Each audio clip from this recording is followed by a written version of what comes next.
Are we live? I can't see. Are we live? Hey, if we're live, something's messed up here.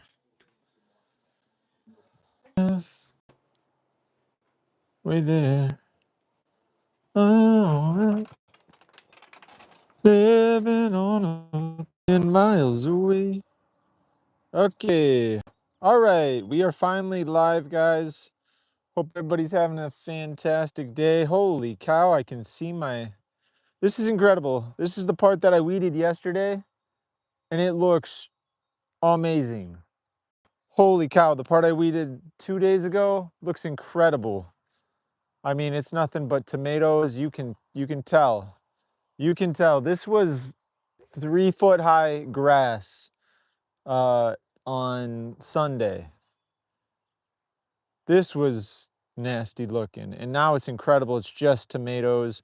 Over here, I weeded this yesterday on Monday, and I mean, you can see my sweet potato plants, which is crazy. I don't know if you can tell, but super exciting. I feel like I'm gonna get sunburned if I'm not careful, so I'm probably gonna be careful.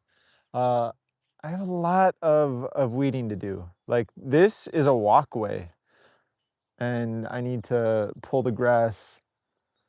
So what I'm gonna do is I'm gonna kind of weed a lot of things.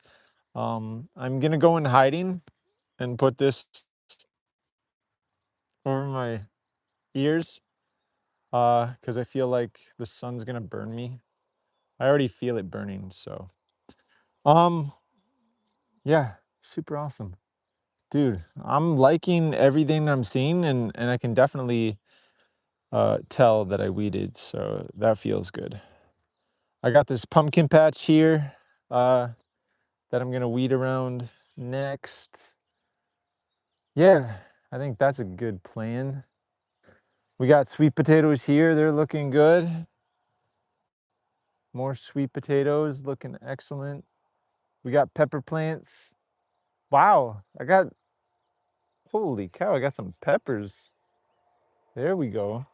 Some more tomatoes.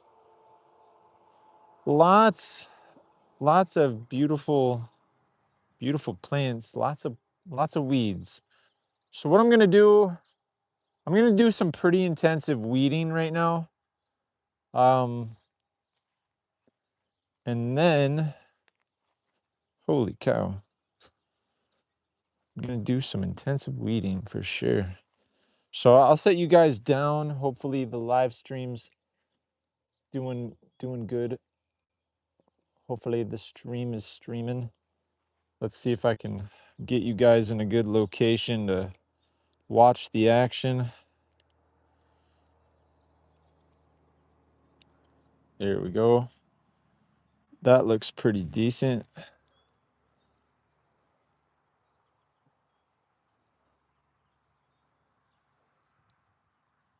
All right.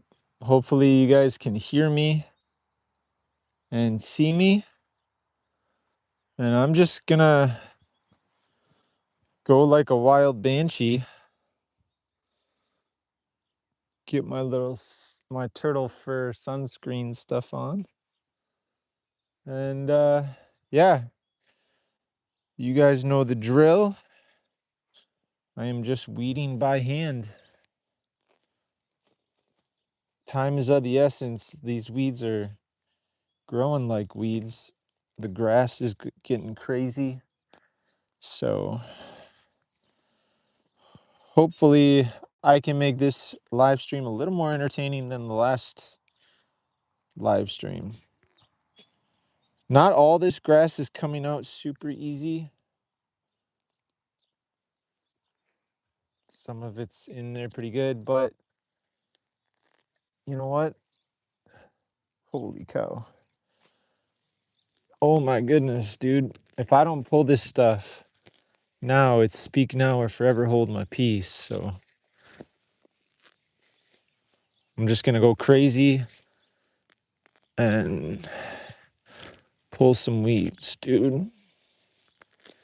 hopefully we can see the progress.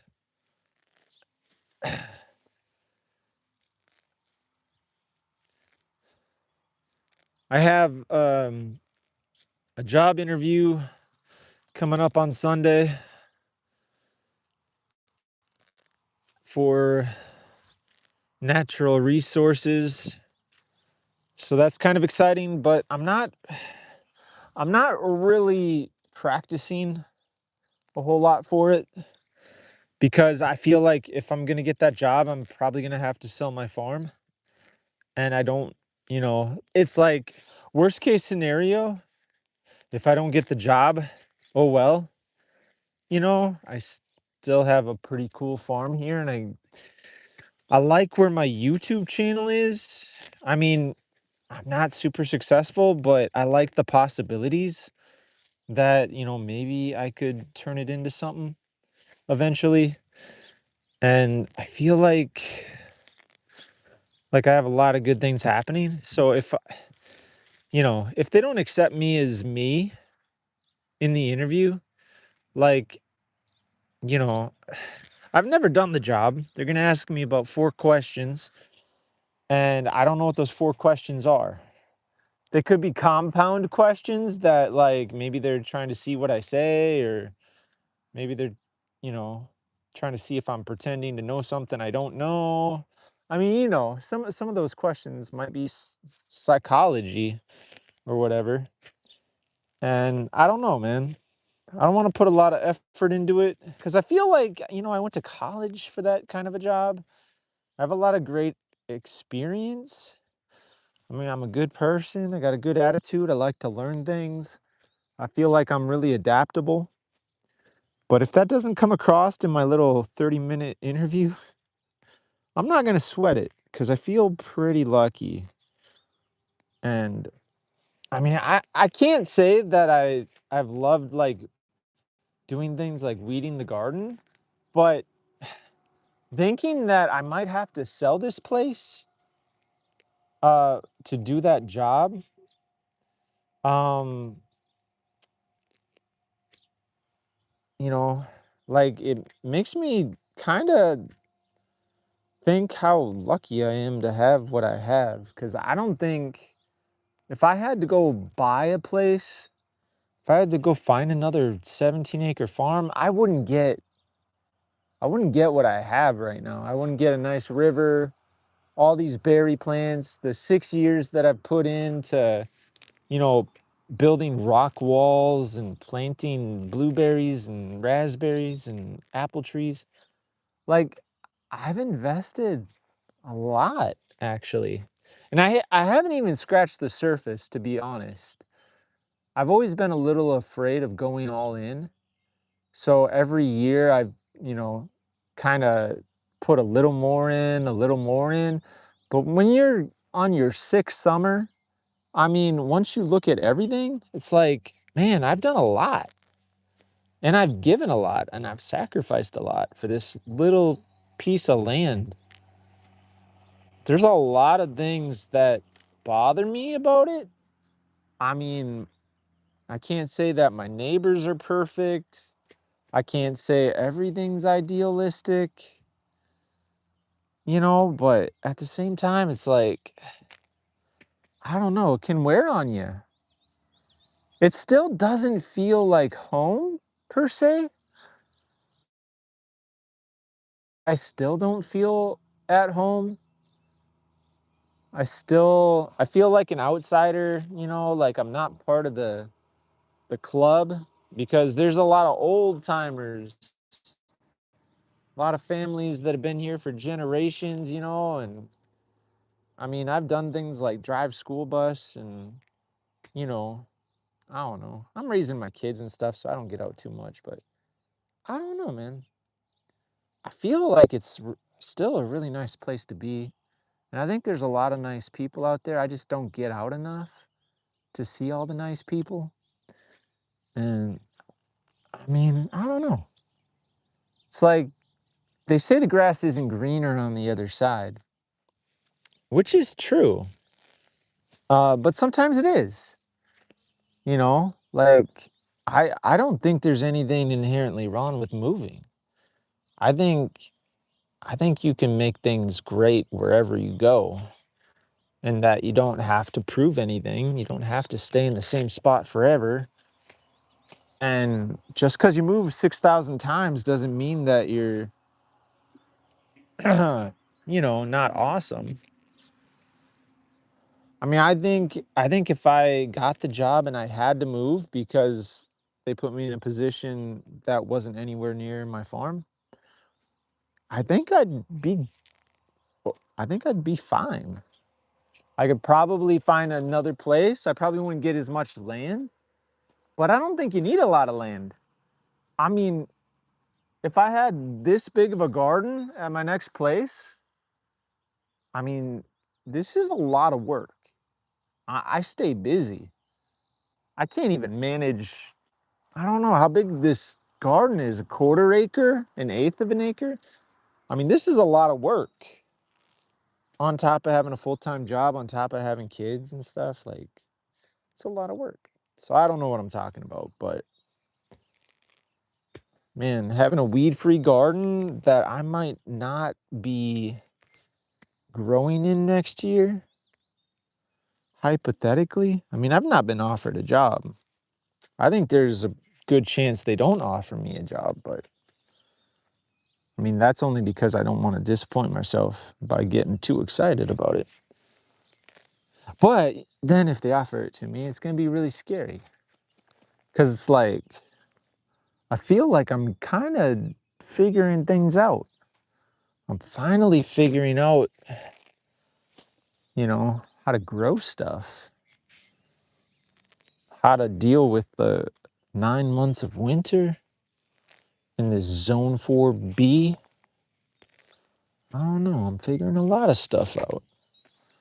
And I'm telling you what, my third day in a row weeding, and I feel amazing. I actually like weeding now for some odd reason. Like it's one of those things that I never did very well over the last 6 seasons. But this year I'm like so motivated. And I'm telling you what, I wasn't motivated in June as much or May as much, but it's July. The weeds are and the grasses are growing like crazy, but I'm kind of motivated here. So I don't know, man. I don't know. I don't even know what I'm talking about. And honestly, if anybody's watching this, you probably don't know what I'm talking about. Me and my family, we bought this farm during the pandemic. We lost our job in July of 2020. The day our daughter was born was our last day of work. I feel like we could have sued them. It seemed like discrimination.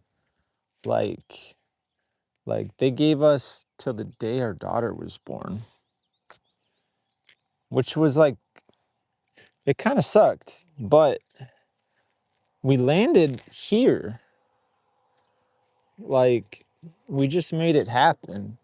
We actually signed a purchase agreement the night before my daughter was born. Or wait, the night that my daughter was born. We were in the hospital. We hadn't even seen this place, and we just went for it. And there was some scary stuff. Like when we came to see the house for the first time, and me and my wife were together and we saw the house for the first time, we had a neighbor who was drunk or acted like he was drunk drive down the road, and he was talking to us, and he wouldn't let us leave the conversation. He just kept talking, and it was kind of weird. I'm pretty sure he was drunk. Which kind of scared me because it's like, uh-oh. Like I almost felt like we shouldn't have bought the house because I got kids and stuff. I don't want my neighbor driving around drunk.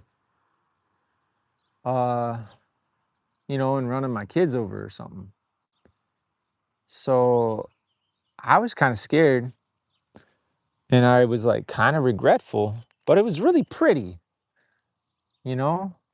And it was a nice house and everything. And anyway, we ended up buying it, but that's kind of how our, it looked beautiful in the pictures. And then the neighbor kind of scared me a bit, a lot. Can I just be honest? Scared me a lot. But anyway, um, and I don't think I got a lot of goodwill because other neighbors stopped in and I'm like, who's that guy? Like it was kind of weird. Seemed like he was drunk. And then when I said that, it seemed to offend some neighbors. And I feel like I just didn't get off on the right foot because of that incident, because I was seriously concerned. And I didn't know all the connections and how people knew each other. So I feel like from the moment we moved here, the community wasn't super strong, and it still isn't really. But we have had some nice neighbors and everything, and they've done some nice things, and they've done some things that weren't so great, like put up a fence and cut down the trees on the fence line, and I don't know. And I think they burned some garbage and then pushed it into my land. Uh, you know, and it's like, it's really hard to confront that kind of thing when you're out in the country. And I tried to, but I kind of got gaslit a little bit and it seemed kind of intimidating. Like the neighbor said these exact words. He said, "You like to keep to yourself, don't you?" What does that imply when you're kind of pushing back against, like, you cut down these trees and I'm not really happy about it. You like to keep to yourself, don't you? What does that mean? That's a threat. I'm a smart guy. That's a threat.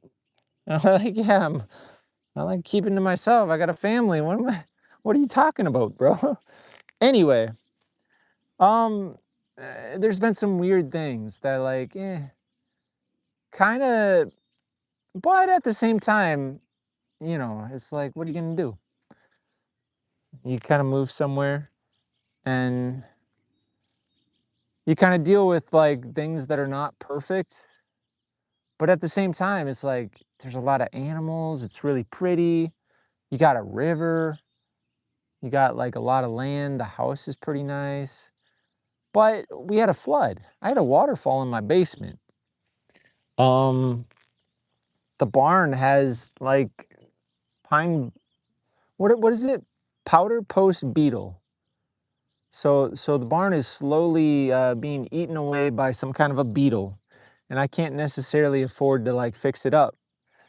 Um, but if I hustle and grind and work my night job, work this garden, work on YouTube, maybe I can figure out how to like, make everything work. But it's going to take a lot of work. A lot of work. I mean, I got a lot of things going on here on my sweet berry farm. But, I think like the fact that I'm still here pulling weeds by hand, somewhat optimistic still. I mean, I'm not going to say every day's been a picnic. I'm not going to say every day's easy, breezy, beautiful, cover girl. I'm going to say it's kind of hard and there's a lot of challenges and I got PTSD. I'm not going to lie. Like there's some things that bother me. Like my neighbors spreading cow manure or pig poop or whatever, but they'll leave a nice trail right on the road that I drive on. It seems unnecessary. You'd think you'd let that thing kind of drip out onto the field before you start going onto the road. But anyway, I'm probably overthinking it. But, at the same time, it's like, well, you know, they have a right to spread cow poop and pesticide on their field if they want to. Anyway, you know, um, but I think there's a lot of opportunity here, and you kind of gotta deal with all the things that aren't so great in the best way that you can and stay positive, you know? Um, so yeah, I don't know what I'm talking about, but I feel like talking about my farm and how easy it is and how hard it is kind of appropriate because what am I doing? I'm weeding this big honking garden by hand. And it's kind of hard work, but at the same time, it's like I can also be positive about it. The birds are chirping, sun is shining, uh, and I'm getting, you know, some good light cardio. So lots of positives. Lots of positives. And here's a benefit. Nothing has gone to seed yet. None of the grasses or weeds have gone to seed. So I can just rip these things out and lay them down flat and they're going to turn into mulch and prevent other things from sprouting and feed the soil. So I'm going to have a very rich garden. The worms are going to love it because the soil is going to be a little cooler underneath all this mulch. It's like they say chop and drop, you know? I don't know what I'm saying, but anyway, holy cow. But I have a big garden here, so I'm going to try to just stay focused and go as quick as I can. And if anybody drops a comment, I got a phone in my pocket. Let me see if I can pull up the live stream. My battery's kind of dying, but let's see if I can pull up YouTube and then I can respond to any comments here. I'm being kind of controversial talking about a couple of struggles, but it's nothing too rough. Here we go. Goodbye weeds. There I am. Let's see if we got any comments.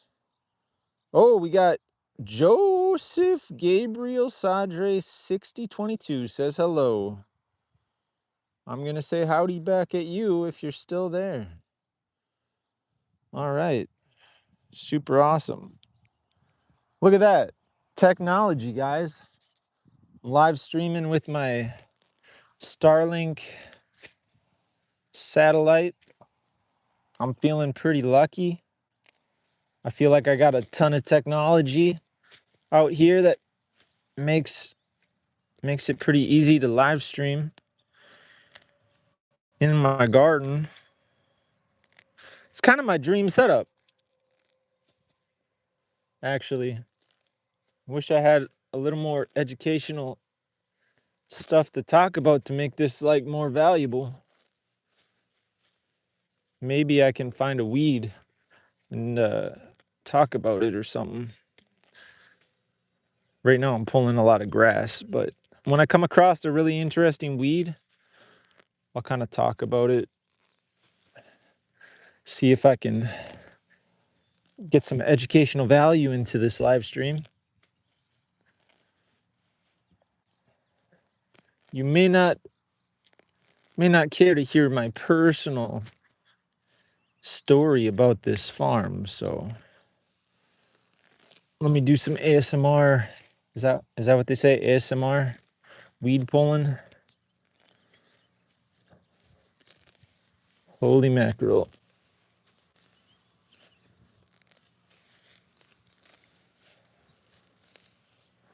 Lots of weeds to pull. I feel like I'm making decent progress.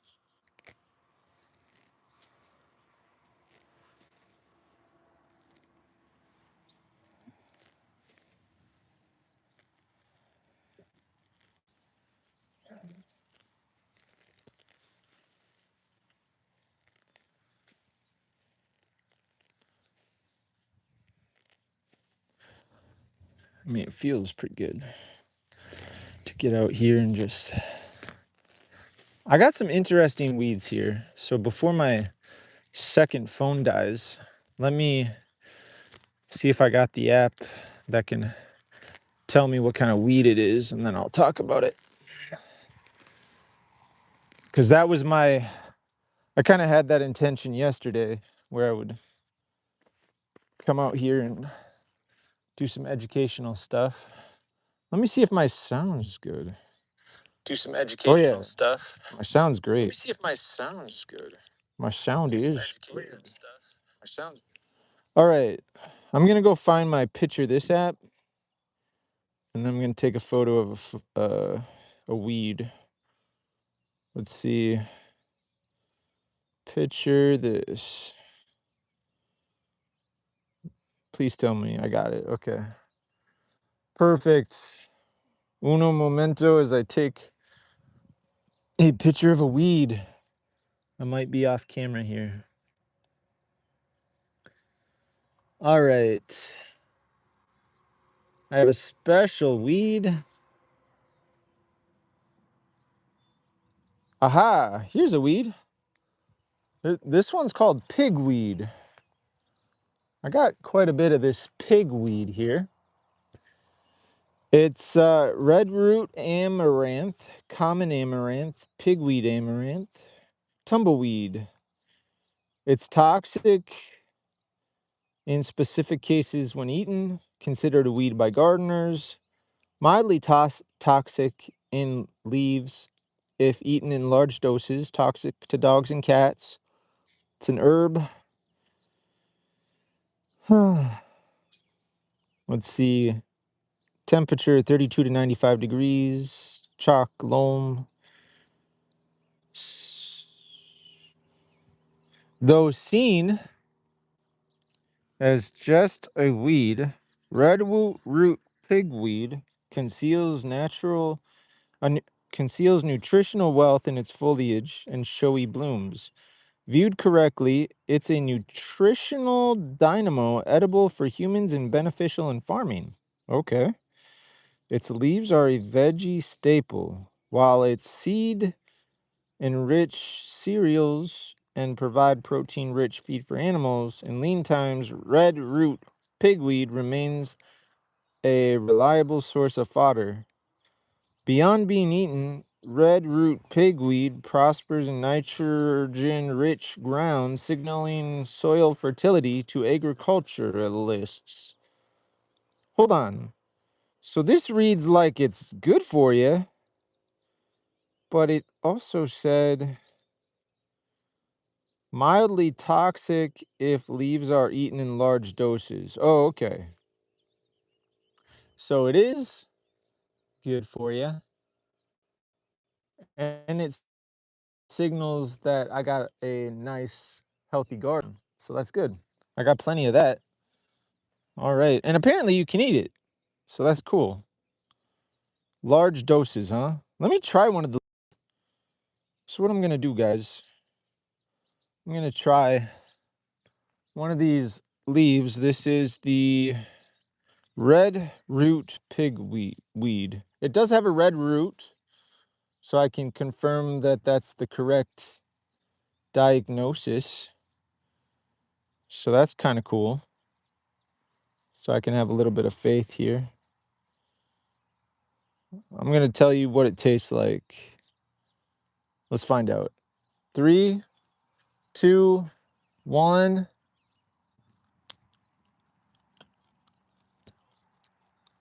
Oh, wow. Wow. That's, I would say like an arugula. Little spicy, but it's pretty good. I'm surprised. That's pretty good. I can see why it would be toxic, slightly toxic in large doses. When consumed in high amounts can lead to poisoning. Although the leaves might be part of the diet in some cultures, it is crucial to be cautious about the quantity ingested. Overconsumption can trigger a range of symptoms, including gastrointestinal distress, nausea, vomiting, diarrhea. Avoid accidental ingestion of large quantities of the leaves. I mean, it's definitely got a strong flavor. You know what I mean? So I'm just gonna stop at one leaf, but hey, I guess red root pigweed is edible, so that's kind of cool.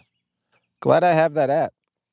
I wish I had a link. I got more red root pigweed, but we're just gonna chop and drop it and return that material back to the earth. Super cool.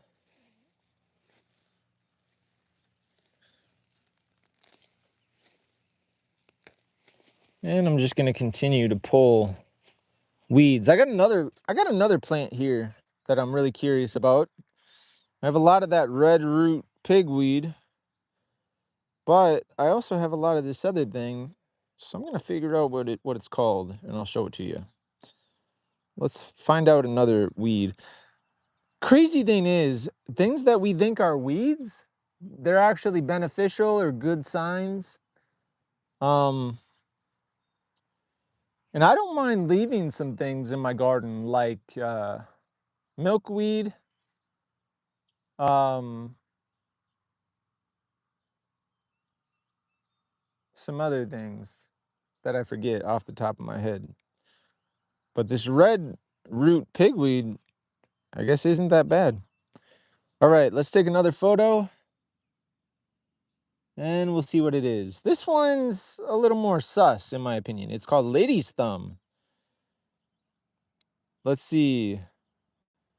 It is it invasive? Let me see. Lady's thumb provides a unique environmental role in indicating soil nitrate levels. Due to its preference for nitrogen-rich soils, botanists and ecologists use its presence to assess the nutrient content and potential pollution levels in an area. This can inform environmental monitoring and agricultural management practices, making lady's thumb an unexpected ally in ecosystem health and farmland fertility assessment. It boosts a versatile survival toolkit. Let's pull this out of the ground and I'll show it to you. This is lady's thumb. I have quite a bit of lady's thumb. Lady's thumb boosts a versatile survival toolkit, flourishing in diverse soils, withstanding varied pH levels and prospering under both bright and dim light. Its propagation superpowers include both seeding and vegetative cloning. A mere note fragment can sprout a new plant. This resilience mirrors a natural superhero, deftly overcoming environmental challenges to persist. Lady's thumb plays a remarkable ecological role that often goes unnoticed. It excels as a nectar bus stop. By producing a bevy of small tubular flowers, lady's thumb provides a key resource for numerous pollinators, bees, butterflies, and hummingbirds. All find some nectar joy in its blossoms. Another unappreciated feature of the lady's thumb is its robustness. It can rapidly colonize disturbed environments and stabilize soil, preventing erosion. The charming lady's thumb owes its name to a blend of Latin terms, Persea for its peach-like vibe and Maculas losa for the distinctive spots on its leaves. Legend has it that these marks echo the stain left by a lady's thumb, leading the plant to a dash of historical whimsy and a unique identity bestowed by a simple act of leaf pressing. All right. So it looks like this one's good for pollinators, and I have a lot of this stuff. So I am going to pull quite a bit of that, but yeah, that's kind of cool. Like I'm actually enjoying that app. Uh my wife also uses that app a lot, especially if you have some land and you're learning what you have. It's like it's been really helpful. I've discovered a lot, and it's pretty accurate. It is pretty accurate. So I'm pulling lady's thumb, some red root pigweed. I mean, both of those are good plants, you know? So like, I'm beginning to wonder, I think probably the worst thing I have in my garden is grass. Because if this goes to seed, you know, each blade of grass is gonna produce a million seeds, you know? So, I mean, honestly, I wouldn't have any problem leaving that pink lady whatever and the red root weed. I don't have any problem letting that grow, but I do have a lot of it, so I will be pulling. I do have bees that are nearby, so it's like, hey, it also provides them some food.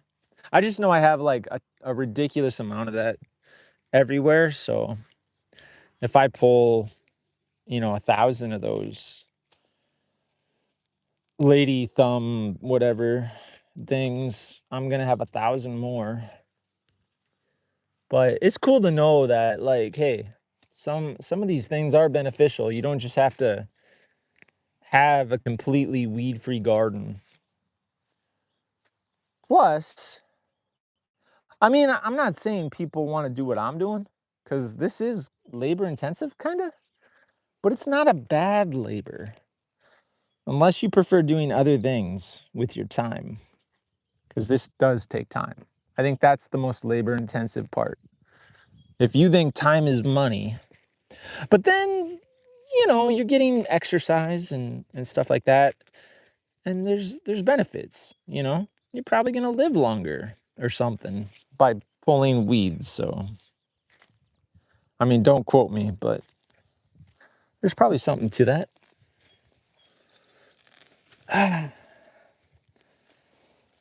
Anyway, if I come across more interesting weeds, I'll take a photo and see what I got.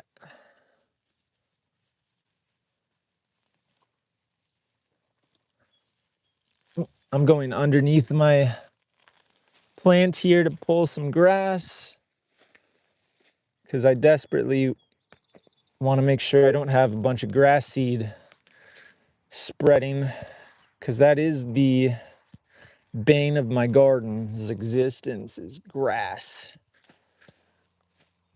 The less grass I have to deal with, probably the better. Even though, like, the ground wants to be covered, and maybe the grass has benefits too. I mean, erosion control, it's probably it's holding the soil together, it's keeping it moist, it's providing cover for, you know, worms and stuff like that. So it's like, I'm pretty sure it ain't all that bad. But, you know, you know. I mean, if you think I'm a horrible person for pulling the grass in my garden, drop a comment right now. Tell me exactly why I shouldn't pull the grass, and I might consider it. I'm not an old dog stuck in my ways. Teach me why it's important to have grass in your garden. Ugh. I am underneath the camera, guys, so bear with me here. I got a big section of weeds to pull here, and then I'll probably move the camera. But you can see the top of my head, so hopefully that's good for your entertainment purposes. Keep your eyes peeled for like wild animals behind me. You never know if there's a rabbit or a deer or something, or a big bird, butterfly or something like that, you know. So I'll try to adjust the camera here in a second. Holy mackerel.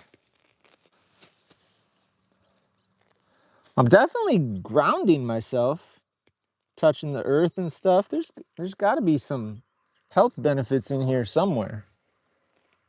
Don't call me crazy. I don't know much about it, but vaguely I understand things very vaguely. Holy cow, my pea plants, they're taking off. They're wanting to hug on to the weeds here, so I gotta pull these weeds.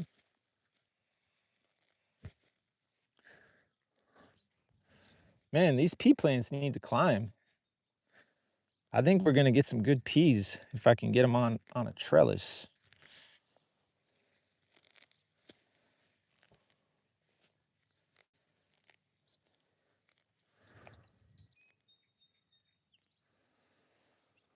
All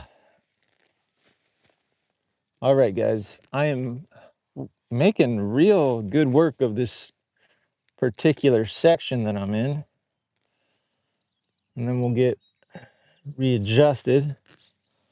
I'm seeing a lot of the same kind of weeds, same types of grass that I'm pulling.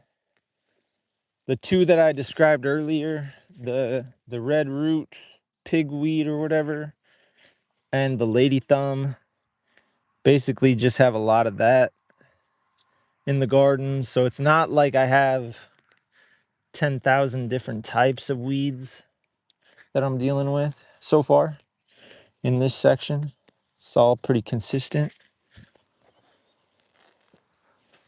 which is nice. But yeah, I mean, this is almost like a free cover crop. You know, I could go spend a bunch of money on cover crop, but it's like naturally growing for me. And I can just drop it, chop and drop. All right. Pretty good with this section. Let's see how that camera angle's holding up. A little twisted. All right. I'm gonna keep moving here.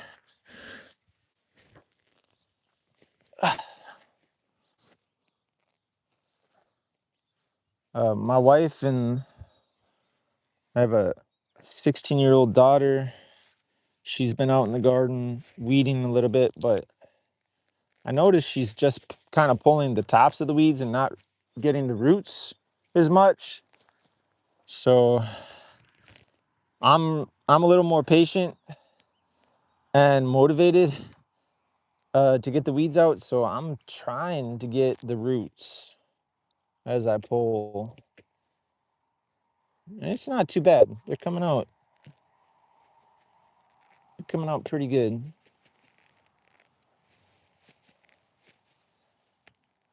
So hopefully,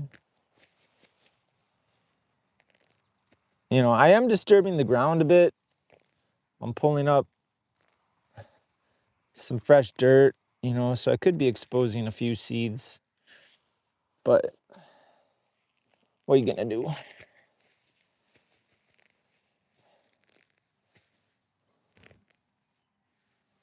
I can always come in and weed it.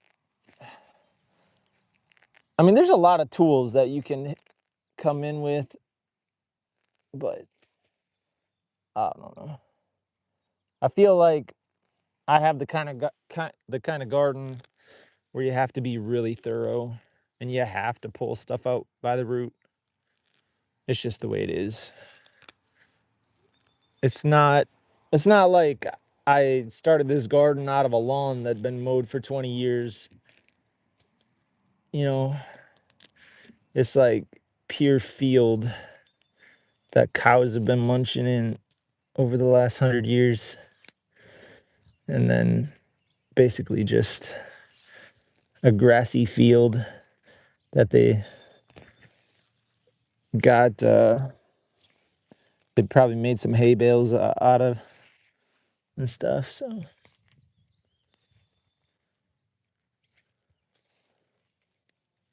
I don't know what I'm talking about. There we go.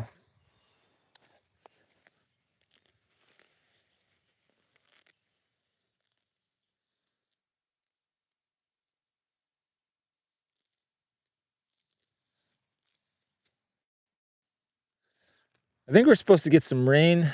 I don't know if it's tomorrow or something, but That'll kind of loosen up all these roots again, but it'll also make things grow like a weed. So I gotta try to get as much of this pulled as I can, because we got some warm temperatures and stuff, and everything's growing like crazy.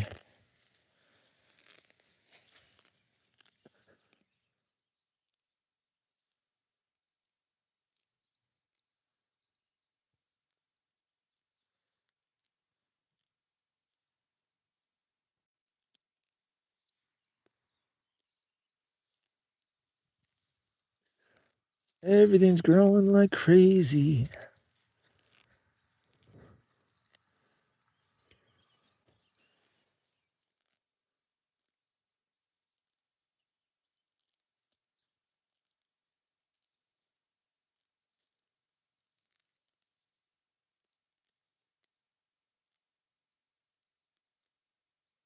I had some advice the other day about pulling weeds.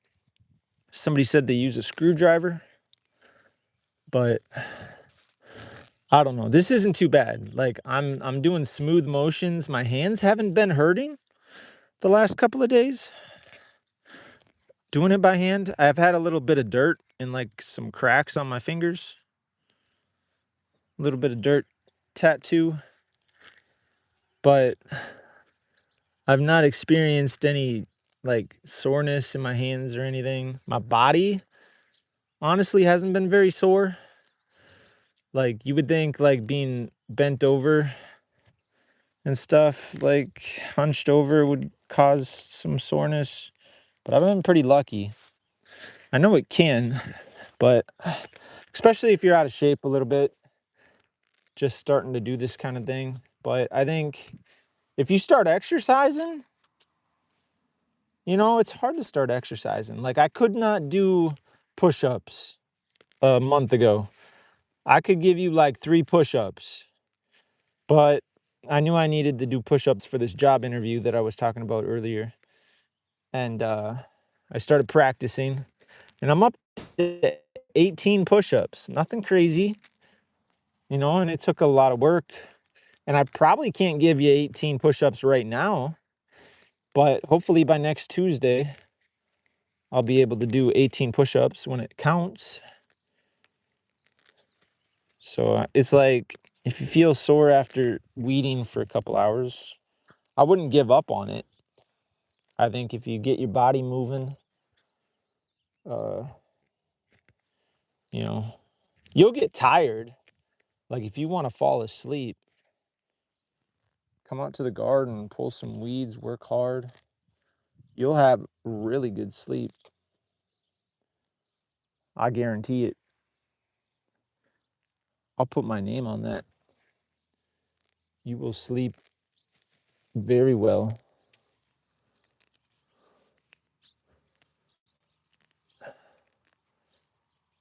But anyway, still haven't come across any new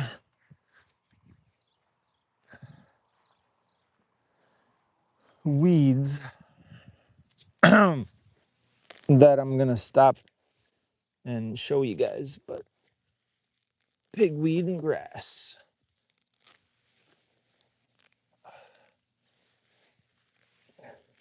And I am doing a thorough job, guys. I am not just skipping around. I'm trying to get every single weed, starting at one end and working my way to another.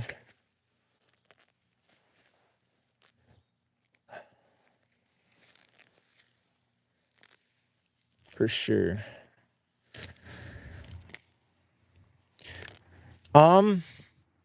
What is my channel about? I think it's about nature. It's about the outdoors. I'm kind of like two kind of things, like gardening, farming stuff, it's all the same. Um, and then adventure, getting out, doing some hikes, doing some adventurous things. Like I feel like they're related with the fact that, it's outdoors. And I have a lot to learn. I have a lot to learn. I am not an expert per se. At least I'm not gonna claim I am. I like to stay humble and not claim expertise. Which I don't know, maybe I should claim that I'm an expert. Yes, I'm an expert at walking, hiking, looking at things outside. I don't know. I like the outdoor boys stuff. It's kind of cool.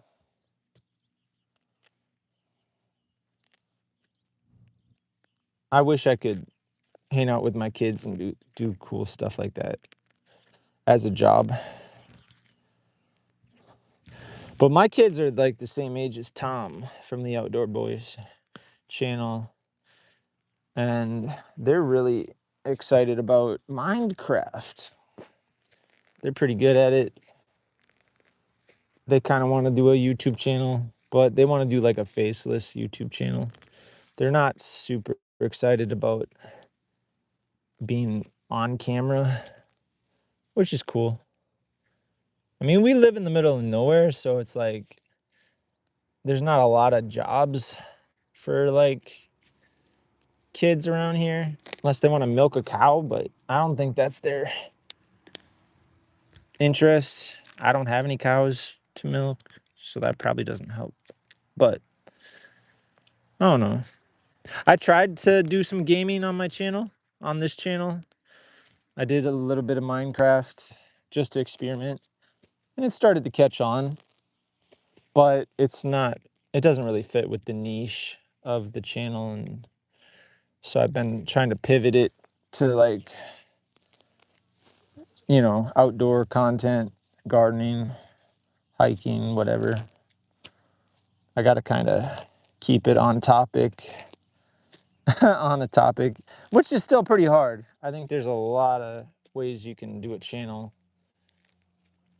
And I don't know if I'll ever do a channel good enough to make it a real job, but I certainly enjoy just making videos and like showing people that you can work hard and persevere. You know what I mean?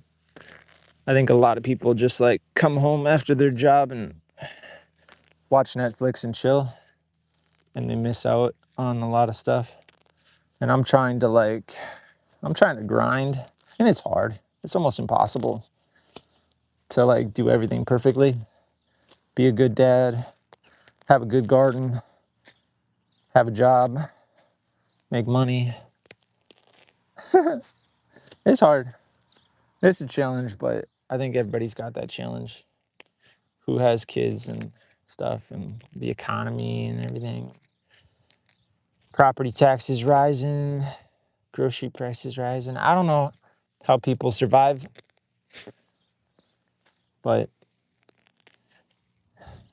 people are figuring it out somehow so far. But some people are struggling too. But I think if you just like don't give up and you put yourself out there, which is hard, which is hard. Like a lot of people just don't have the mental capacity to keep throwing themselves at things. Like maybe they're struggling with mental health after trying hard and always coming up against a wall. A lot of people become bitter because it's easy. It's the easy way out. I don't know. I can see both sides. I can see both sides. I can see like people who just grind. I can see people who give up. I can see both sides. I can see how easy it is to do either one.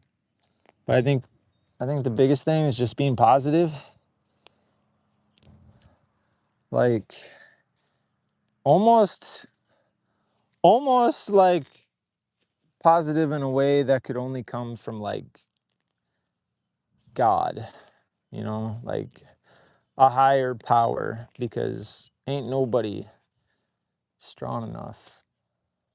But if you believe in God and some kind of, you know, thing that you don't see, I think you can get a little more strength to make it through hard things. In my opinion, in my humble opinion, there's a lot of ways to go about it though.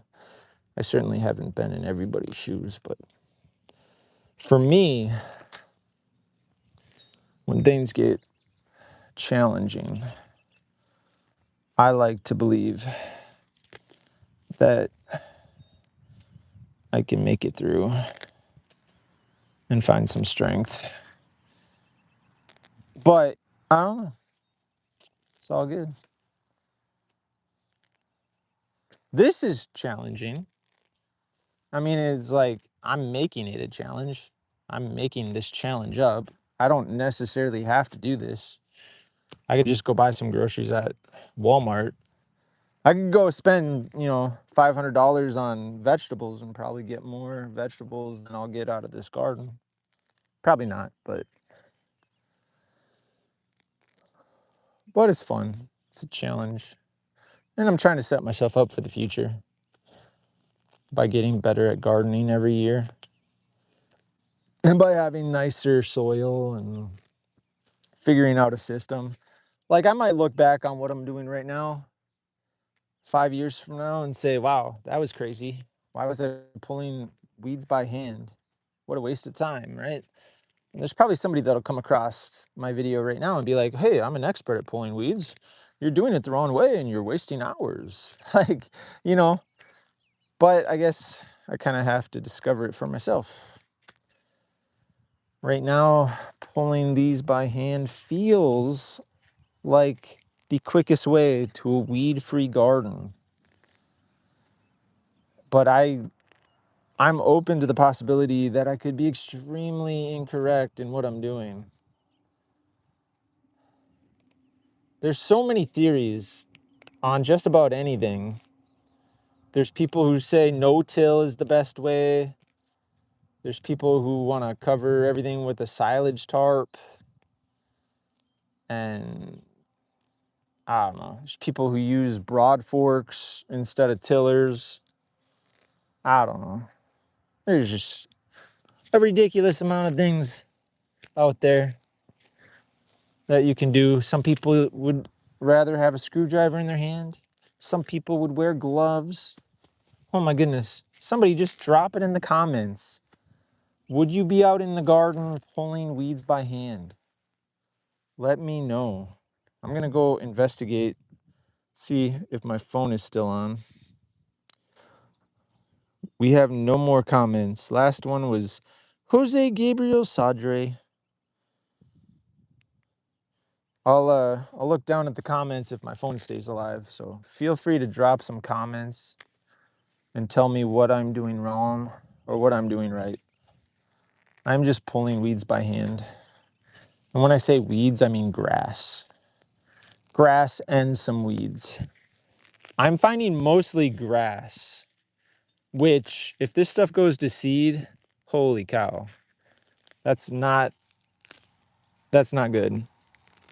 And I've mostly let the grass go to seed in my garden for the last several years. But last 3 days, I got a second wind and I'm trying to pull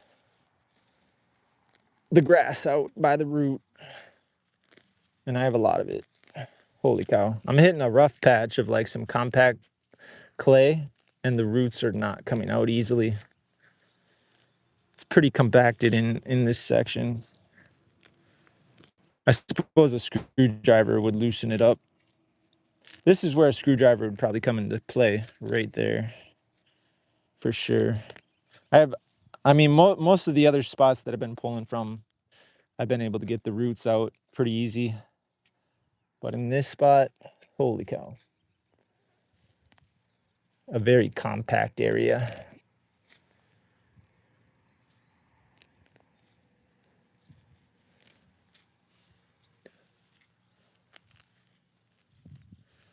But I'm doing my best. I'm doing my best. Holy mackerel.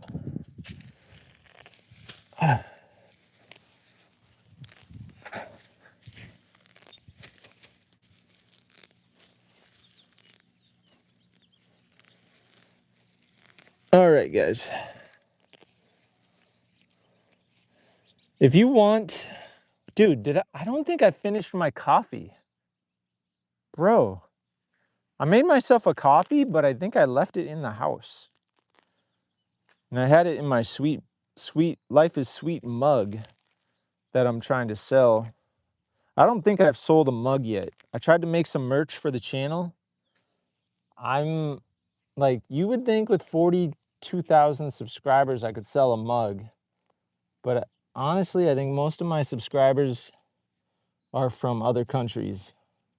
And they probably subscribed after like a YouTube short.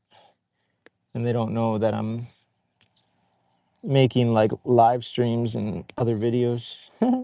I'm guessing. I don't know. Jose Gabriel Sadre, do you want to buy a $11 mug just so I can say I sold one mug?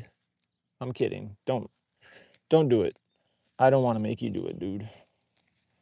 But I appreciate your like consistent commenting, Jose. You always pop in and say hi. I appreciate it. That is very kind. I consider you a friend, sir. Mr. Jose Gabriel Sadre. Oh, I think I'm off camera. I'm not sure. I'll double check here in a minute, but I am just trying to get in here and pull as many grasses out of the soil as I can and turning it to mulch.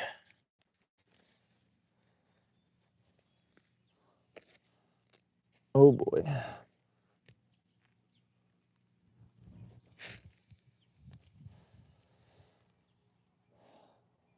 I'm actually enjoying like live streaming in the garden though. It's been motivating. Like I really like making videos for some odd reason. Like, do I do it for attention? Not really. I'm 41 years old and I didn't have a YouTube channel for 30 something years of my life. And I don't think I can say I'm doing a YouTube channel for attention. You know? Like I'm actually pretty indifferent about it. But I see it as like a cool tool to like, I don't know, leave a memory. My parents died when I was 10 years old.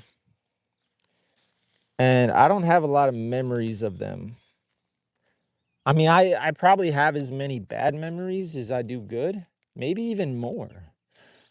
I mean, because the things that stick with you are, you know, I made a mistake. I got spanked, like I don't necessarily have a lot of good memories. And so I don't know, part of why I'm having a channel and posting videos is just to kind of leave a mark beyond myself, like when I'm no longer around. I mean, I got some kids and stuff, so it's like I want to leave a little bit of a history lesson. Like, what was dad like? What did he sound like? What did he think was funny? I don't know. I don't know. I just kind of want to, that's kind of a motivator for me, you know, and it's easy. It's really not that hard. Doesn't add a whole lot to my plate to, hit record. Especially since I don't spend a lot of time editing my videos, obviously. I do spend like time, but I'm finding it difficult to like make really good, high effort YouTube videos. Like, Mr. Beast and some of the other big guys. I would love to, but I just don't have the time or the team. And I don't really have the content brain, like scripting and all that. I mean, they script out some of their things, like they plan it out. Like, hey, let's do a challenge video. Well, they sit and they talk about it before they film it. So they have a good idea of what it's going to be.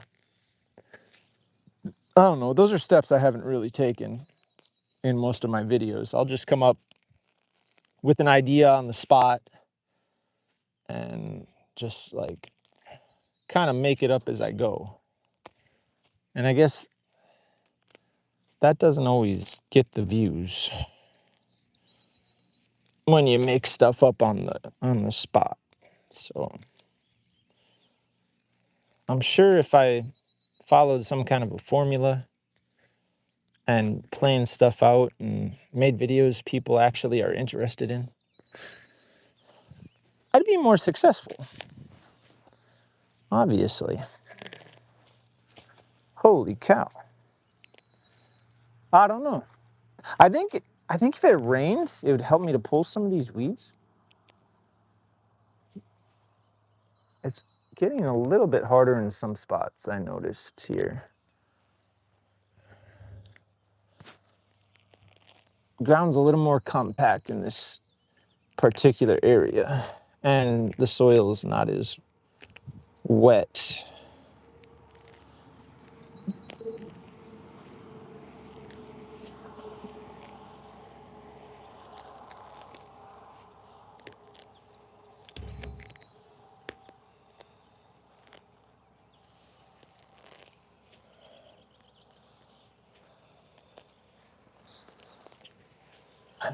Holy cow. That's a wad of weeds.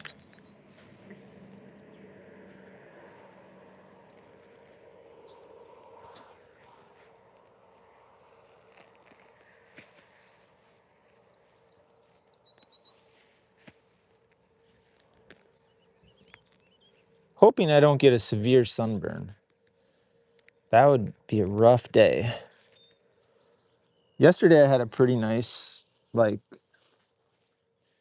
shirt on that had a good hood. I thought I had more of those, but I couldn't find any clean ones, so today I'm improvising, and hopefully I'm covering myself up decently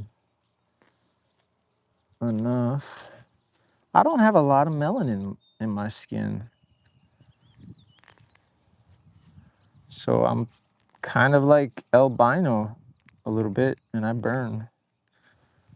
I can get like early morning sun, late evening sun, but almost anything else is like third-degree sunburn.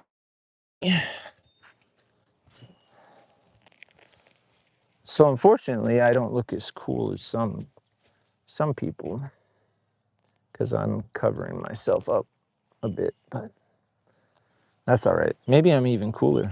I don't know. I don't know. I don't judge.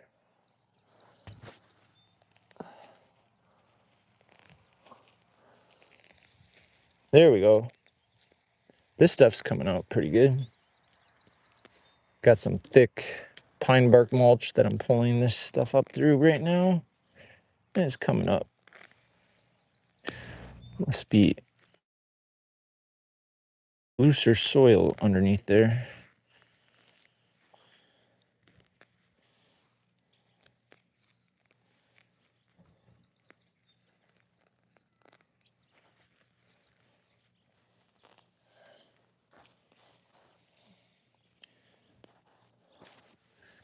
Being very thorough.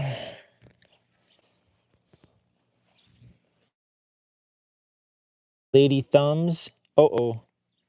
I just pulled a plant I didn't want to pull, so I'm going to try to plant that. I don't know if that'll survive. Soil's a little bit dry right there.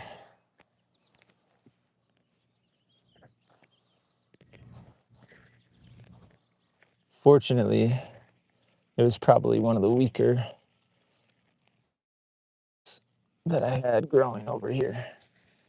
So If it dies, it was just probably competition for other things.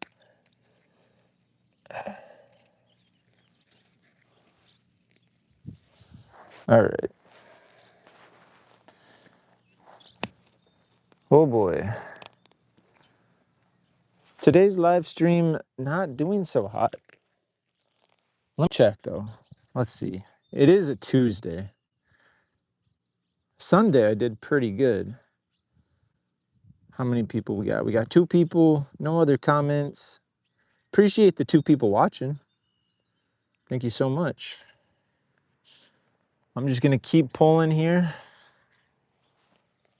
And hopefully I make some decent progress that I can be proud of and notice.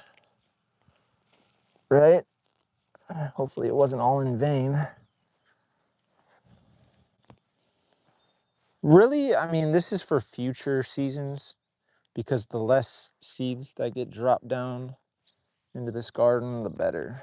And everything I'm pulling is going to produce seeds. So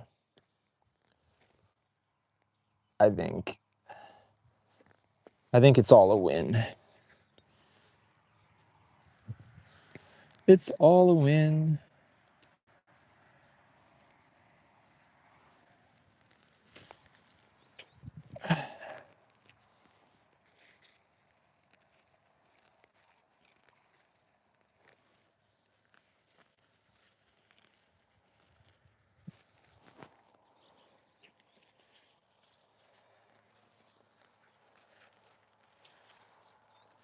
Get some good airflow around this cucumber, whatever it is,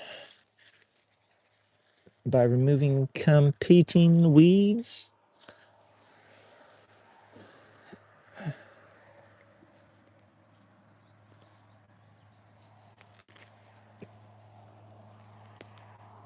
Oh boy.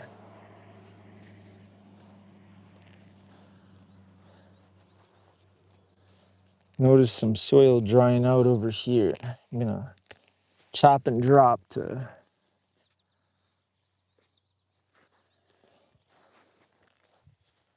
ensure that soil kind of comes back and gets some nutrients in it.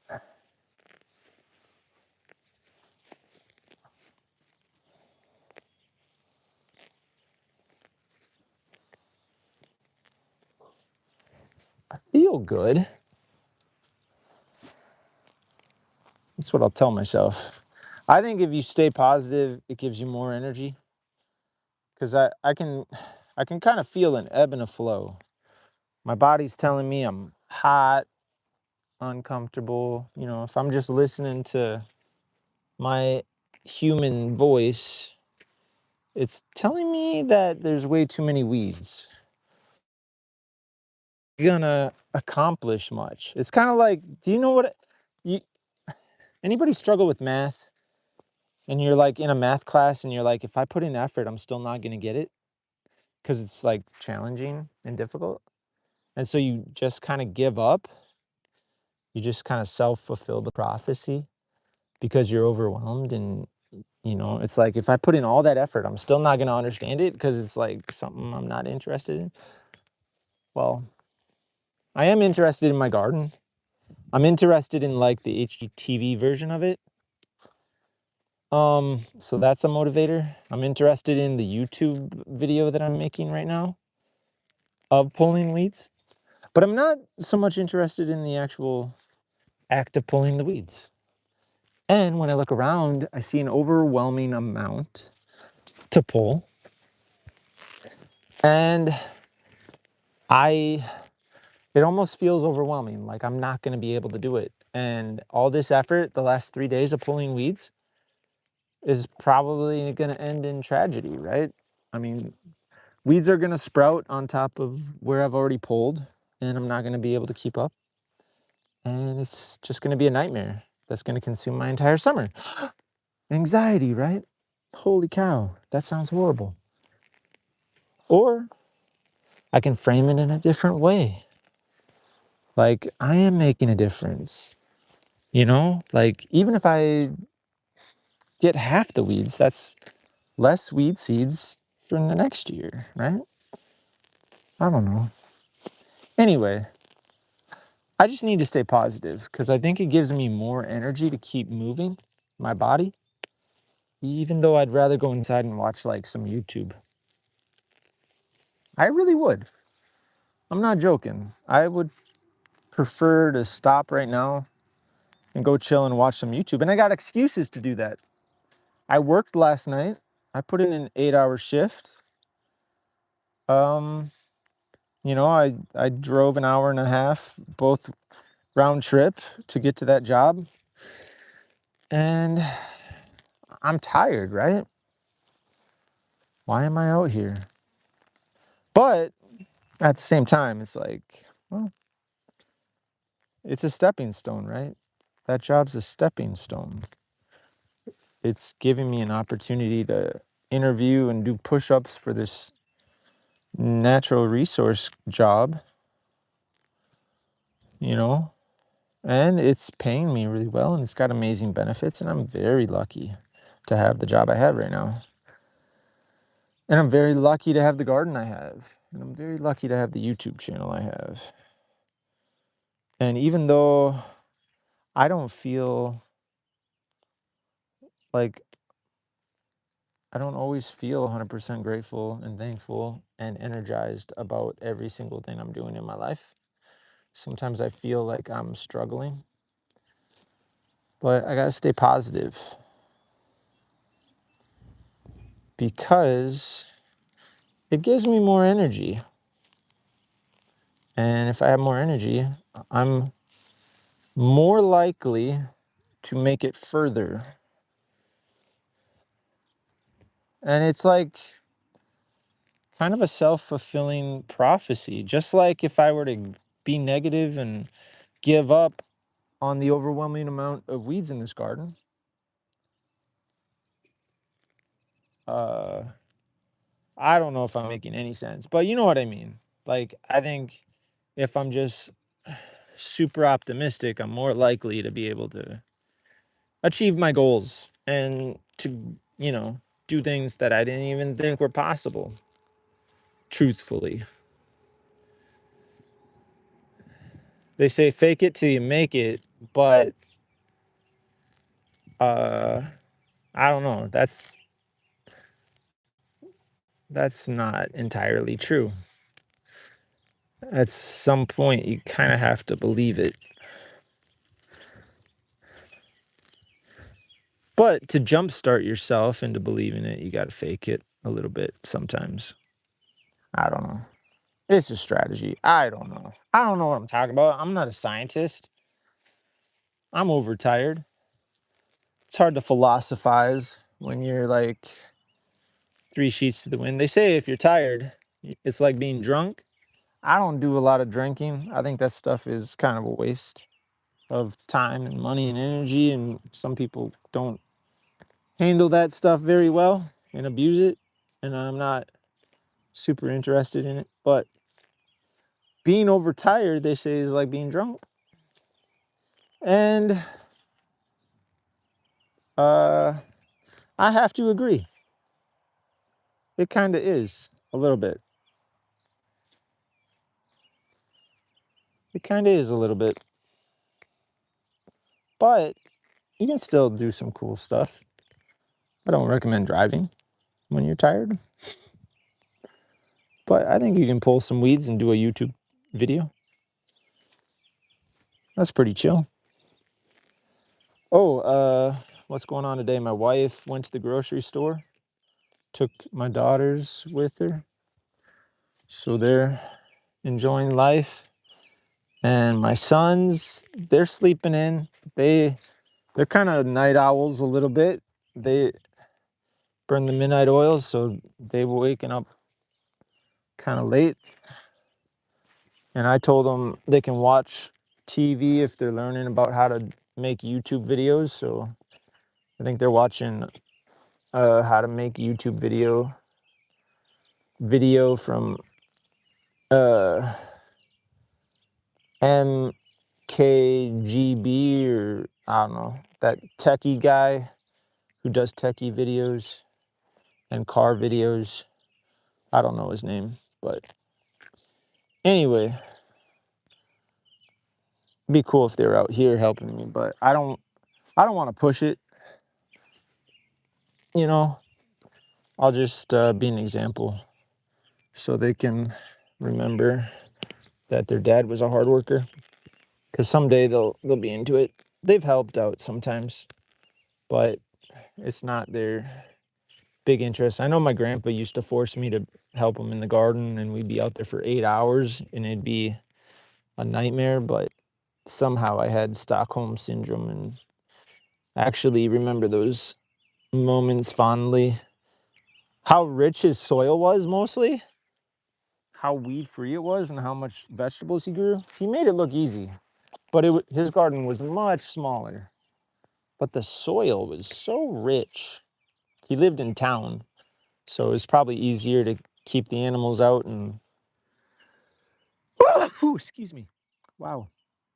It was probably super easy to have a garden in town the way he had it. He went and got a big old truckload of free compost, like decomposing leaves from the little town in Northfield, Minnesota.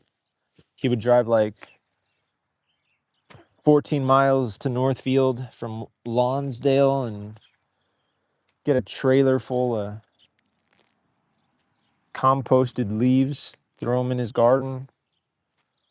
He had a cherry tree and he built like a cage around it so the birds wouldn't eat his cherries. Like, he did some cool stuff. He had a lot of red currants, like a ridiculous amount of red currant berries. It's crazy. I wish I could have taken some of his bushes, but I was out of town and his sons and daughters ended up selling his house and they took out the bushes. I think they just threw them out, but they were like incredible red currant bushes. I'm kind of struggling to grow red currants. But anyway, his garden was kind of like inspiring for me to do some of this uh, farming, gardening stuff. He had a farm. My grandpa had a farm. It was 160 acres out in Montgomery, Minnesota, south of the Twin Cities, about an hour south. He used to work at the Ford Motor Company. He raised me after my parents died. When I was 10 years old, they took me in, and so I kind of was raised by people who they were born in the 30s, you know, so they kind of went through some interesting years. They were young during World War II. My grandpa was like 14 when the war ended or something, I think. When did it end? Was it 44 or 45? I don't know. He's probably like 15 at the end of World War II. Anyway, but his parents were born in like the 1800s, I would think, or maybe early 1900s, or maybe like late 1800s. I never met them. They died in like 1950 something. But I'm a 1985 model year. Anyway, good times. I loved his garden. He probably had plumber's crack like I'm having right now. I do not have the best pair of gardening pants on. My apologies. I know why they wear suspenders though. You ever wonder why farmers prototypically wear those like those bib overalls that go over their shoulders? This is why. Don't zoom in on anything. I'm trying to be modest and stuff, but right now I'm just focused on pulling weeds, guys. I know my back is turned, but I'm trying not to get burned by the sun. Anyway, whew, talk about being overtired. Hey, let me check in on the comments, see if anything's changed before my phone takes a dive. No other comments. No other comments and nobody watching. But I'm still right in the middle of the I'm still on screen, so that's cool. All right.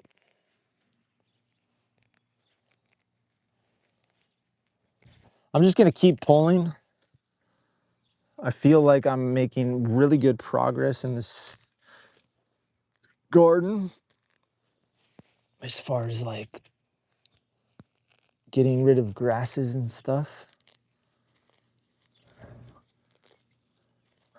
And at the pace I'm going, I could have this thing like fairly well weeded by the end of the week if I kept going every single day. I would love to just come out here for the next 2 or 3 more mornings, do a live stream, work on this garden. I mean, I have a lot of content that I could do on this channel garden wise, but like I say, it's hard to plan that stuff out and then having time to edit it. So I think that's where live streaming is so easy. I mean, it's not like high quality the entire live stream, but at least I can, you know, I can get the concept out there that I'm actually out here working, you know, that I'm doing things, which is cool. I kind of like chronicling the adventure, but I'm telling you what, it wouldn't take much for me to run out of things to talk about. I'm a quiet guy. I would say at work, I don't really talk a whole lot, but I'm super chill. I'm not like an uppity kind of guy. Like if somebody talks to me, like I talk back and I generally am not hated, but I think people think I'm weird because I'm quiet. I probably make people nervous and they don't know me super well because I don't talk a whole lot. I'm kind of business, you know? I do feel awkward not talking, but it's just like, I don't know. I don't have too much to say, to be quite honest. I'm just there to work and learn and stuff, but boy, I can sure yak it up and overshare on this YouTube channel.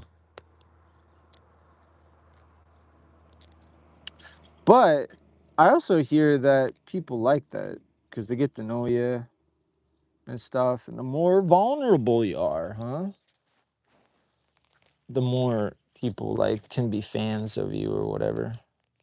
So I'll take it. I'm gonna just be vulnerable. And if you want to follow the journey, I'm on a journey, guys. I'm on a journey. I'm not trying to live a boring life, but it's, you know, I'm not like shooting out of a cannon like some other channels doing crazy stuff yet.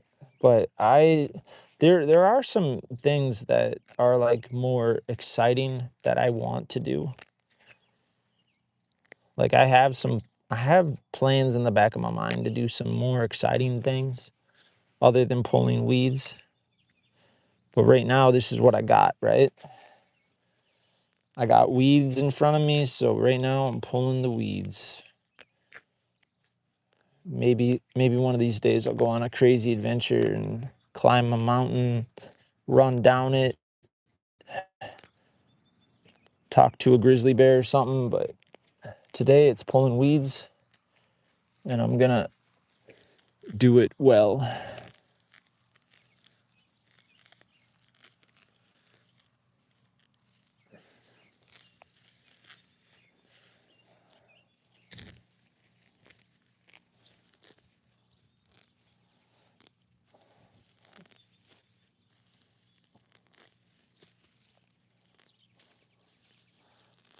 Do it well.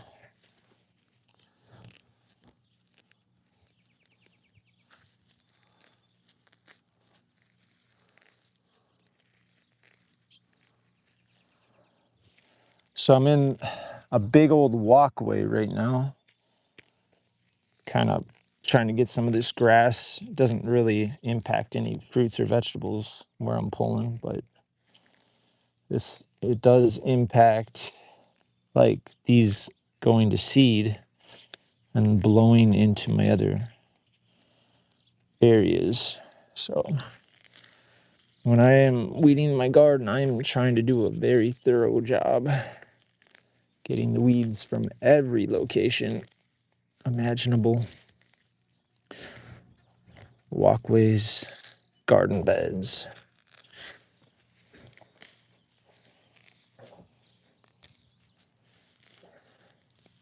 I did mulch the walkways with straw in an attempt to prevent weeds and stuff, but I mean, I didn't have like a ridiculous amount of straw to lay like 9 inches thick, so weeds and grasses are definitely growing through.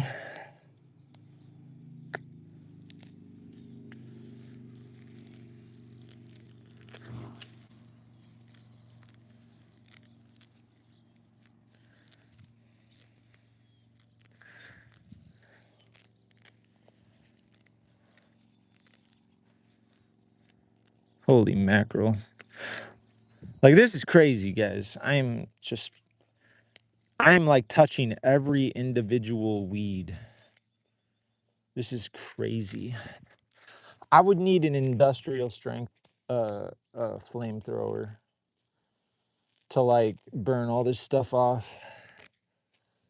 It's so green and moist. Like, it would have to be blowing crazy hot to burn this stuff quickly enough. I think I'm going faster by pulling by hand.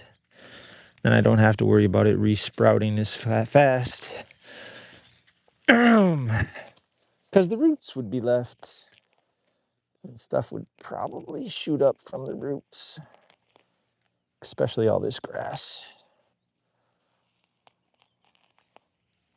But like I said, I'd love to read some comments about how you weed or whatever. Have you ever been crazy and pulled every single weed by hand in your garden? Or did you pay somebody to do it for you? Or did you give up on your garden altogether because you couldn't keep it weed free and you found it to be impossible? Love to do some light reading. I got a phone in my pocket that I'll look at here in a little bit to see your comment if you leave one. But it's on low battery too, so I'm not sure if I gotta charge that thing so I can read some comments. All right.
I'm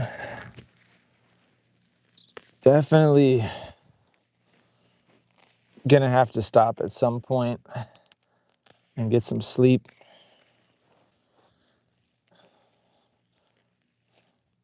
But I'm going to keep going as long as I can here.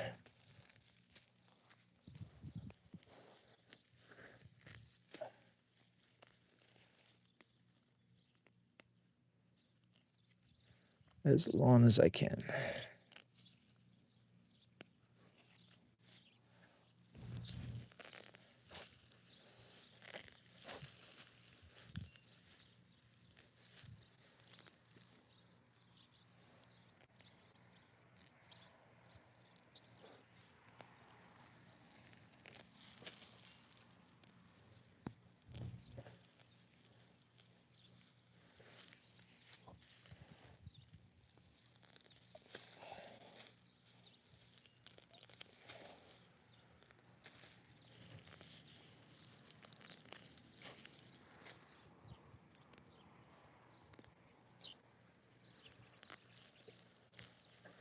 My wife planted some carrots, but they don't look like they're growing very well. And the soil looks pretty fried. So I'm not sure what to do in that situation. Probably get some compost on there and maybe get a cover crop or something. I don't know. Plant something else. Maybe some peas or something.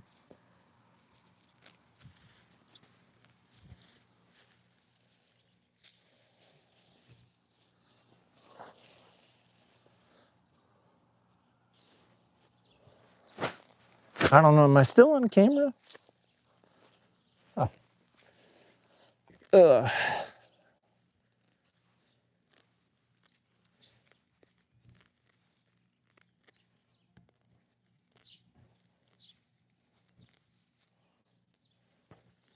Yeah, I need some straw or something to mulch this soil. Keep it from drying out. Some weeds to lay down on top.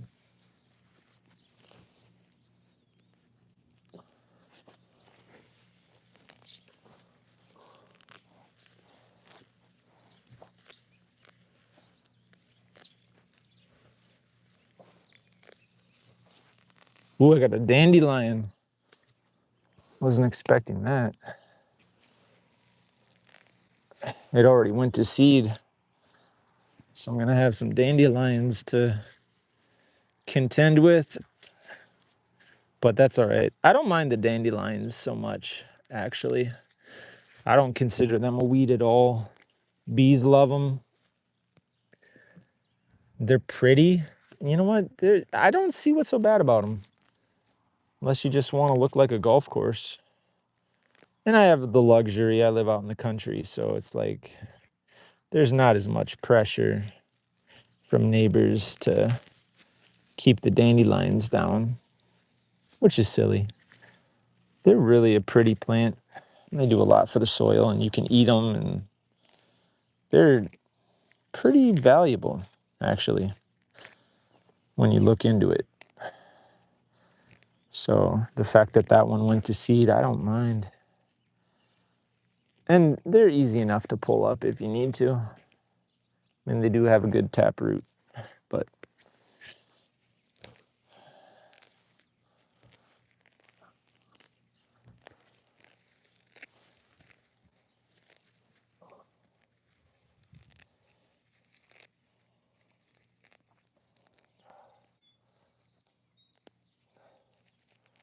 I'm feeling pretty good. I'm making some progress. I probably said that 50 times because I don't know what else to say, but yes, I'm feeling good. Which is not disingenuous. I am feeling pretty good. I don't feel like fatigued from pulling weeds. Probably more so from the fact that I woke up from sleep at like 7 o'clock yesterday. 7:30. And it was fragmented sleep. My kids were in and out of the room and stuff. And I probably got less than 6 hours of fragmented sleep. So that's probably where I'm feeling tired. Pulling the weeds is not that bad. And my body motions are not like crazy. My arms aren't getting tired. My fingers aren't getting tired. You would think like grabbing and pulling thousands of weeds with your bare fingers would make them tired. But they're feeling good.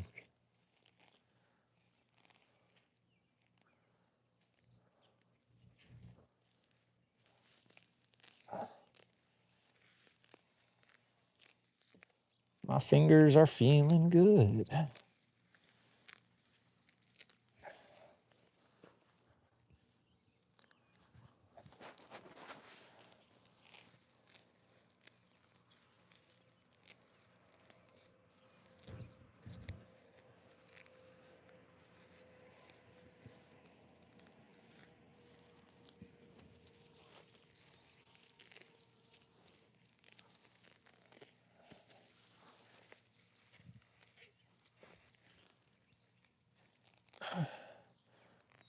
Got some carrots over here.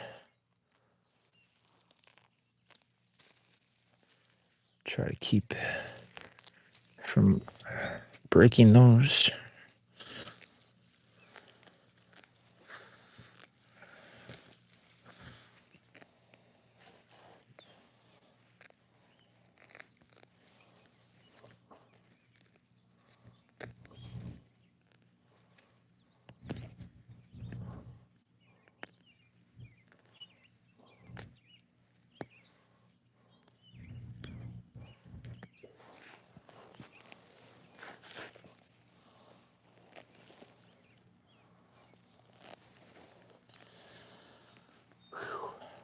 I am sweating a little bit.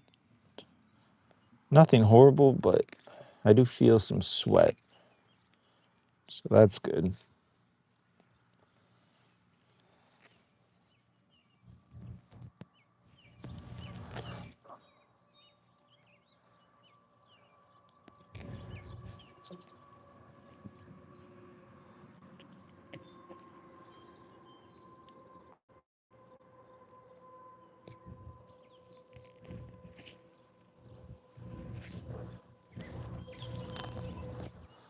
I found this listing on Facebook Marketplace for rocks.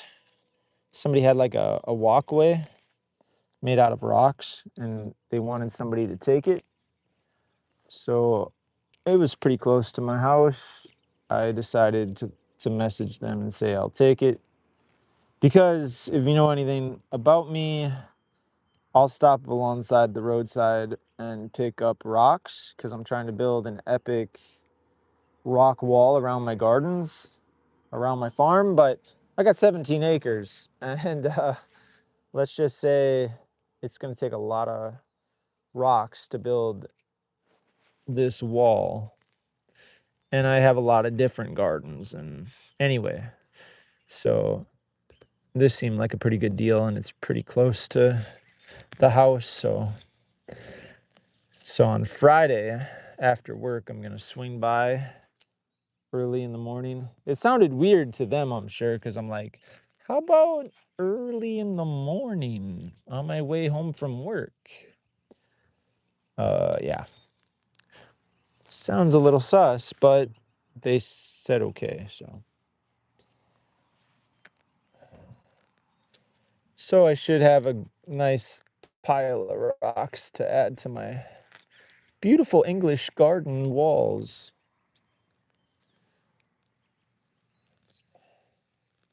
I'm not sure how many rocks there are, but I think it's going to take a couple of trips in my minivan.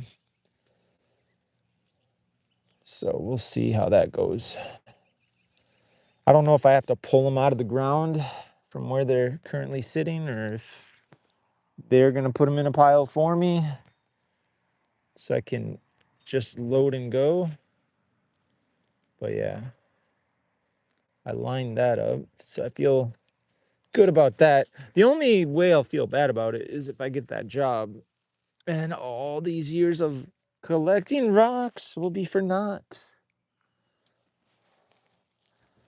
But hopefully, if I have to sell my farm, whoever buys it appreciates all the beautiful rocks. You know, probably not. They'll probably take them and throw them in the river. Be like, what are all these ugly rocks doing? You know, because they don't have the vision or the, you know, my vision's incredible, right? I'm going to build like ponds and waterfalls and rock walls and have beautiful little paths everywhere with berries. Like I got a pretty good vision. But if I have to give up on this place and move on, I don't think there's anybody crazy enough to carry a vision like that. It's a lot of work. That's for sure. So I have a feeling they'll probably bulldoze the barn, bulldoze my rock walls, you know, spray a bunch of pesticide and turn it all into grass. They'll probably have some cows running around. Who knows? But we'll see what happens. But since nothing else is happening and there's nothing guaranteed, I'm just going to be continuing to work on improving this farm, pulling the weeds, and getting rocks. It's good exercise, that's for sure. It's very good exercise.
I feel like I need to pull my pants up.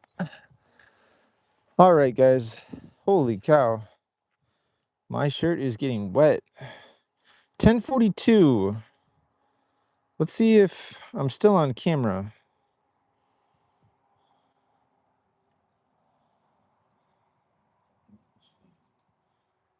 Am I still live streaming? Is my live stream over?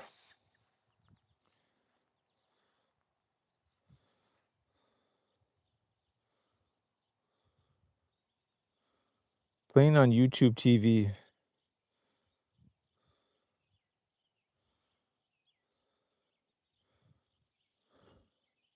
Oh, there I am. I'm still on camera, I think. Hello, hello. There I am. Oh, yeah. Okay. I'm still on camera. All right.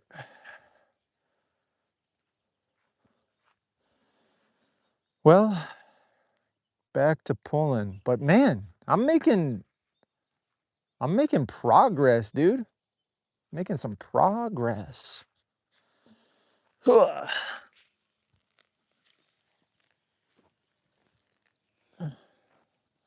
I still have a little bit of time before I need to head off inside.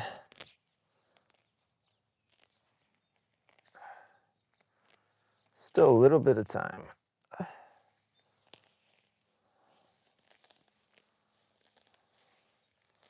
I think my TV or my phone was connecting to my TV in my house.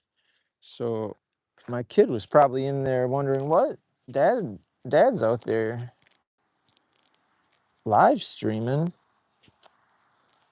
Huh. Anyway, you got to be careful pulling weeds because like some of the weeds that I already pulled are still growing because the roots are finding a way into the soil because I just lay them sideways or whatever. So like I have some grasses. I try to knock the dirt off and stuff, but I mean, I'm easily able to pick them up and shake them again, but like these grasses and weeds are crazy. They will find a way to survive even when you pull them out of the soil. Ugh. They are vivacious, ferocious little things. But I mean, a lot of benefits. They hold the soil in place, pollinator. Some of them flower. Some of them are edible. So it's like, I'm not saying that weeds are bad, but like I say, I have a lot of grass, and I'm more concerned about the grass growing and going to seed than I am about some of the other things that we'd call weeds, like dandelions and red root pigweed and ladyfinger. I mean, some of those things are beneficial. And nature wants to cover the ground, you know what I mean? So it's like, unless you're mulching, you don't want to just pull the weeds and have exposed dirt. So, anyway, holy mackerel.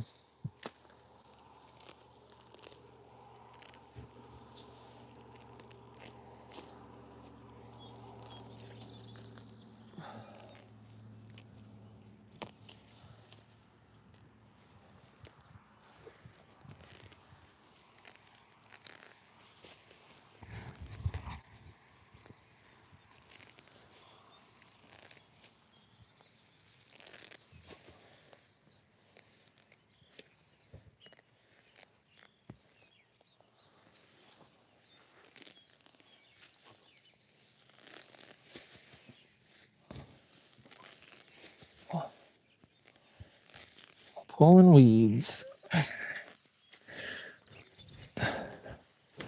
Not many people out there want to watch you pull weeds on a Tuesday. So, anybody who watched this live stream, appreciate you guys.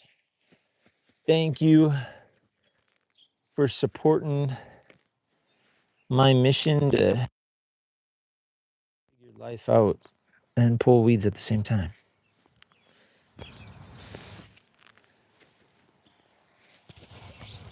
Oh boy.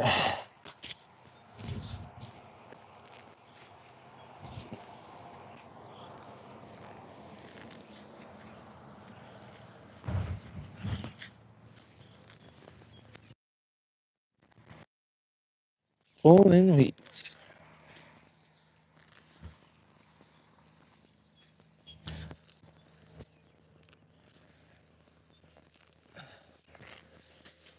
So much fun.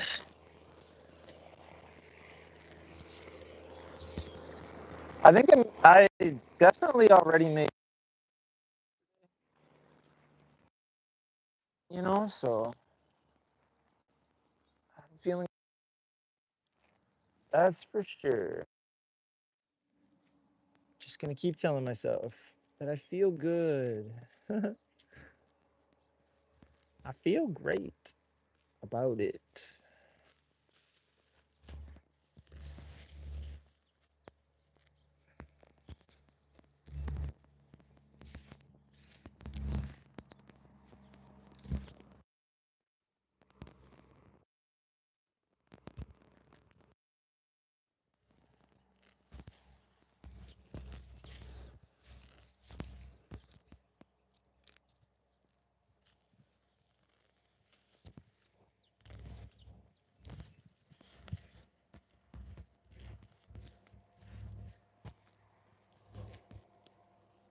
I don't know if I'm still on camera, but I'm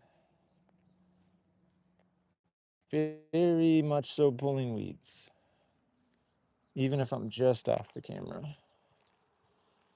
In the zone, getting as many weeds as possible. My hope is that I'm in bed somewhere around noon, though, so I am running out of time, self-imposed time. I want to get 7 hours of sleep at least. I do work tonight, so as much as I want to pull weeds for the rest of my life, I will be taking a break for today.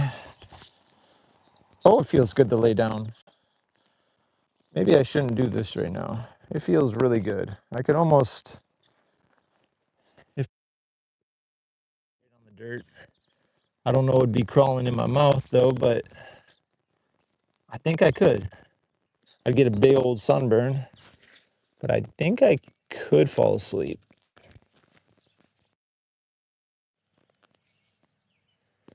Easily.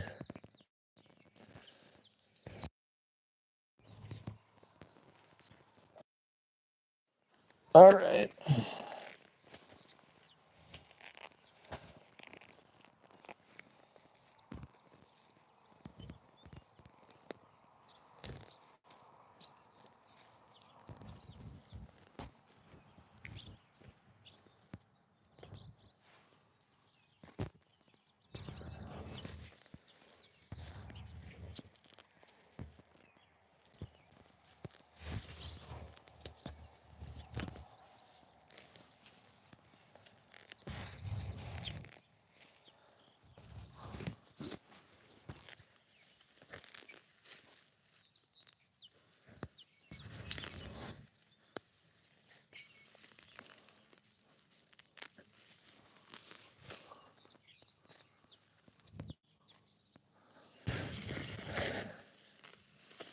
I got some open dirt around my corn, so I'm gonna throw a few weeds over there. I don't know. I do need to buy some bales of straw just to get more mulch on everything.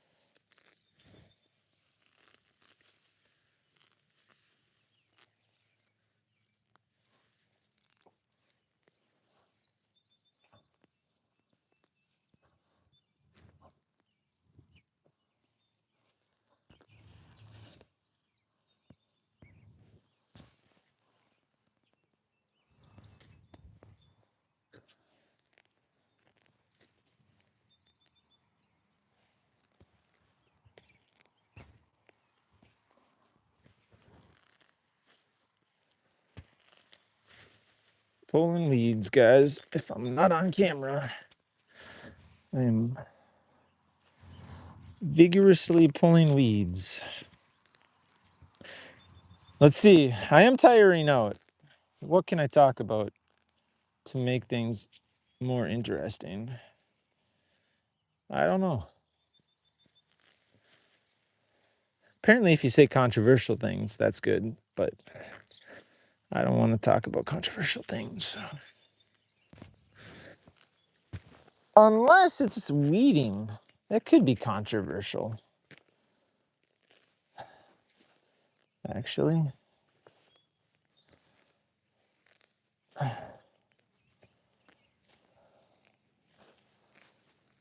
Oh well.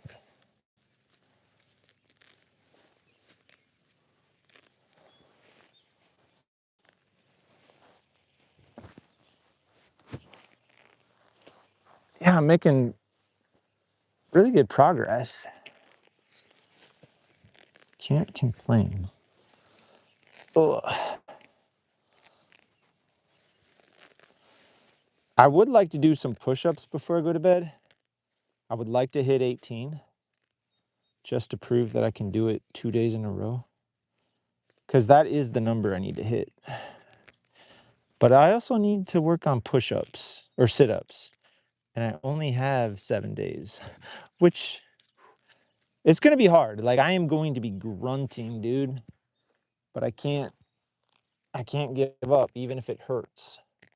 Like, I feel like my stomach's gonna be bleeding. Like, I'm gonna be just going to town on those sit-ups and be like, "Oh my god, I can't do it." You only have a minute to do those sit-ups.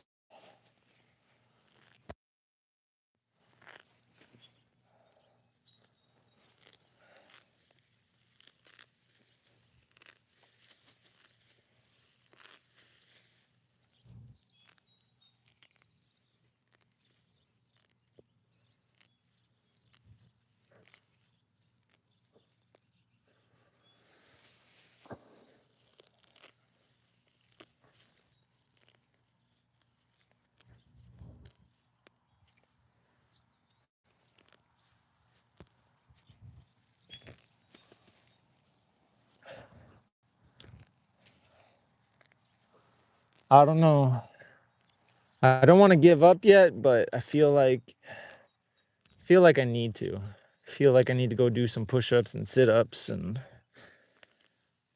then kinda wind down so I can get some sleep, see what my boys are doing.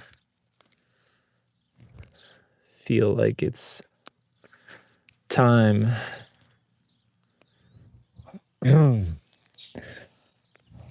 I mean, I got a tremendous amount done here, so nothing to feel sad about, that's for sure. That's for sure. Got a real nice section weeded. I mean, I still have a bunch here, a bunch there, but I feel like I did so much that I'm not gonna have to do as much tomorrow. I mean, I'll probably still have a full day, but maybe 2 more and fully have the garden fairly well weeded, at least this go around. Not saying it's gonna stay looking good, but it's gonna be better than what it could have been had I not put in any effort.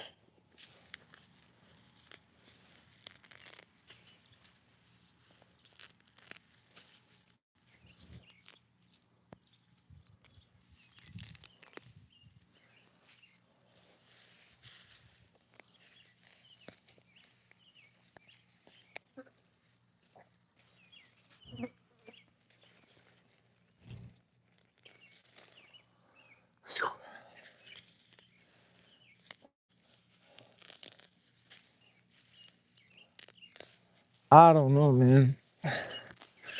It's like I don't want to stop, but I almost have to.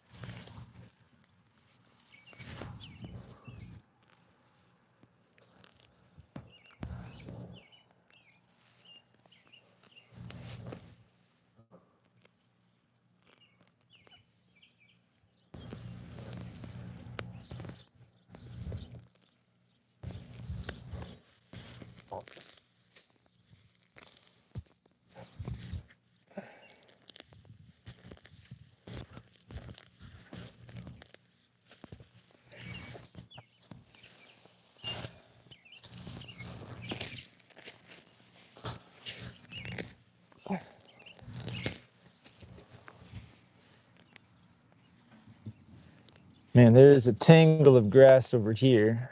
This stuff is nasty. Lots of roots.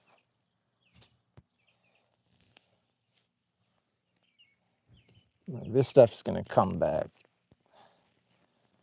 This section here is just an absolute tangle. This grass is nasty. These roots are thick, deep, impossible. So many adjectives.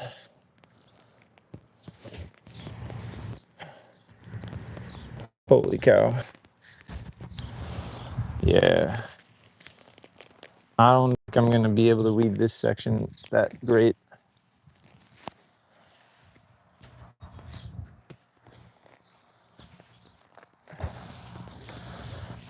But I got to try.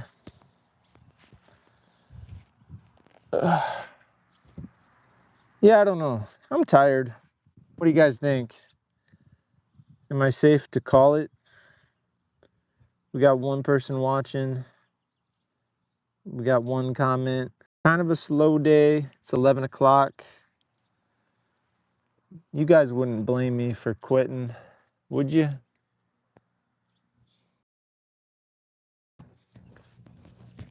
I'll go for a few more minutes.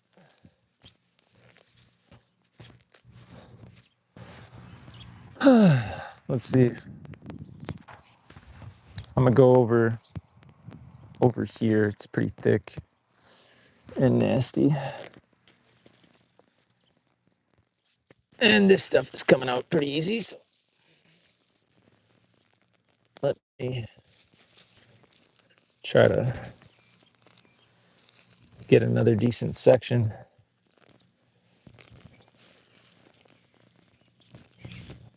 One more decent section before I quit today. And there'll be less tomorrow. I can focus on some hard.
I'm on the home stretch, just getting a pretty gnarly section here that's coming out pretty easy. Just to make my feeling of accomplishment more satisfying. I don't know if I'm on camera, but I'm definitely over here making some moves.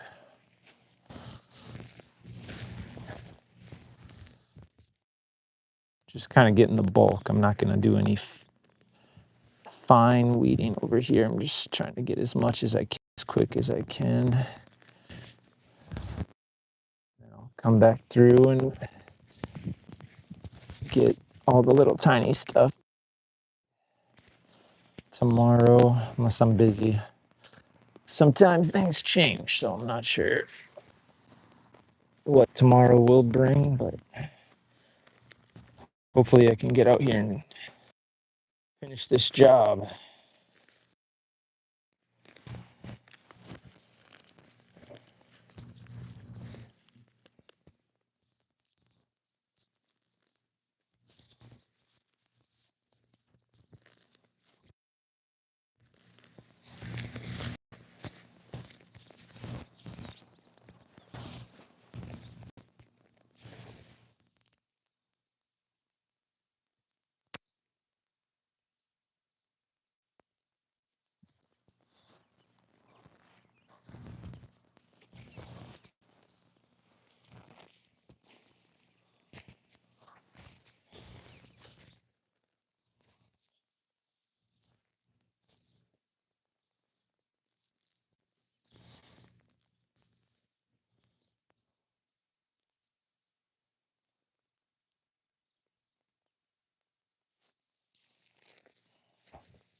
Ow.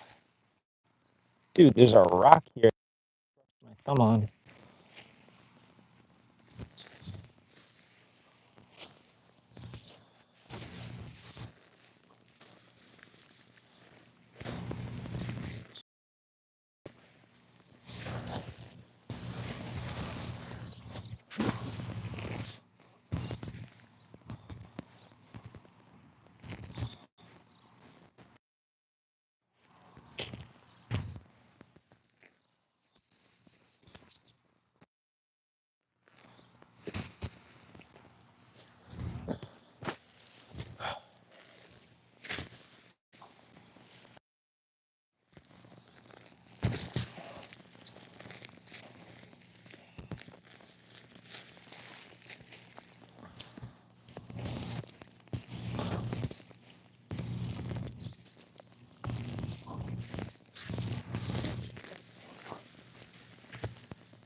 Oh.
Okay. Pretty good. I slayed.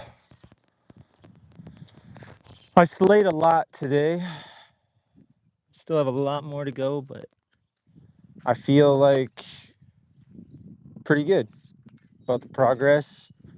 I got uh pretty much all these beautiful pumpkins and cucumbers.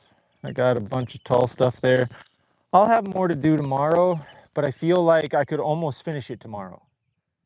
Like, I feel like one more day, if I come back early in the morning and just start going to town, I feel like I could probably get 99, maybe 95% done. I mean, obviously, I feel pretty good. So, thanks guys for sticking around this long. We'll probably end the live stream here, but it has been a pleasure weeding. Whoa, I'm falling. Weeding in the garden with you. It's been a pleasure. More weeds. This is lamb's quarter. Got a little bit of nutrients in my body after all that hard work. There we go. All right, guys. It's been fun. Thank you for watching. Yeah, so we did pretty good section.